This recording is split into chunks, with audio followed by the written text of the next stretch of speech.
মিল ইসকনকে দেওয়ার অর্থ, ইসকন যেহেতু ধার্মিক প্রতিষ্ঠান, তার মানে তাদের নিরামিষ করতে হবে। যদি নিরামিষ যখন করা হবে, তখন মিড ডে মিলে বাচ্চাদের কাছে একটা অন্যতম আকর্ষণ হচ্ছে ডিম থাকে, ফলে মিড ডে মিলের একটা বাড়তি গুরুত্ব হচ্ছে ডিম।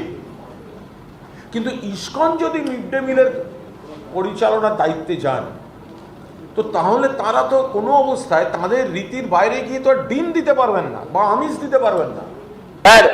আমি আপনাকে বলবো, এই তো কুণালদার ডিমে ভীষণ অ্যালার্জি, কারণ ডিমে ভীষণ এনার্জি। আচ্ছা, ডিম ছাড়া উনি কিছু খেতে চাইছেন না, বলছেন মিড ডে মিলে ডিম নেই কেন। আমি শুধু ওনাকে মনে করাতে চাই, ইসকনের খাবার আপনি ঘুরে ঘুরে খেতে ভালোবাসেন, আমি দীর্ঘদিন ধরে জানি। আমি বলছি একদিন মিড ডে মিলের খাবার খেয়ে আসুন বর্তমান, আর একবার ইসকনের খাবার খেয়ে আসুন, তারপর আপনি এই প্রশ্ন করবেন না। পুষ্টিগুণ শুধু বালুতে নেই, কয়লায় নেই দাদা, পুষ্টিগুণ পনিরেও আছে, দুধে ঘিতেও আছে। Allah,